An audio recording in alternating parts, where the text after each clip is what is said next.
परत पुढच्या आणखी एक महत्त्वाच्या बातमीकडे. शरद पवारांना आज रुग्णालयातून डिस्चार्ज मिळालाय. खोकल्याचा त्रास झाल्यानं पवारांना 5 दिवसांपूर्वी पुण्याच्या रुबी हॉल रुग्णालयात दाखल करण्यात आलं होतं. आता त्यांच्या प्रकृतीत सुधारणा झाल्यामुळे आज त्यांना घरी सोडण्यात आले.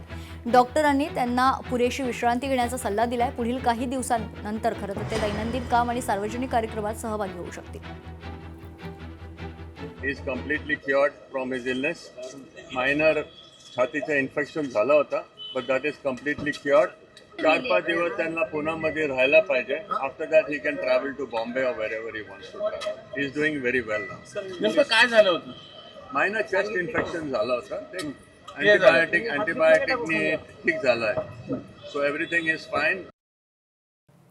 देवाभाऊ, आमच्या दृष्टीनं तुम्हीच कामधेनू आहात अशा शब्दात धनंजय मुंडेंकडून देवेंद्र फडणवीसांचं त्यांच्या कामाचं कौतुक करण्यात आले. कामधेनू आहात, मनातल्या इच्छा देखील जाणता असं देखील धनंजय मुंडे म्हणालेत. त्यांच्या या वक्तव्यानंतर, या कौतुकानंतर धनंजय मुंडेंना मंत्रिपदाचे वेध लागलेत का अशी चर्चा रंगू लागली.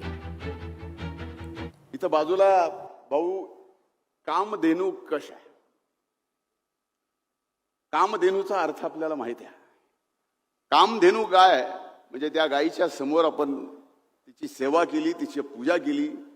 कामधेनू तुमच्या इच्छापूर्ती करते. आता आमच्या दृष्टीनं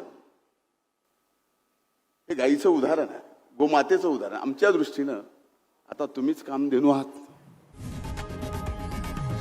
लोकशाही मराठी ऐका, पहा, जागरूक रहा.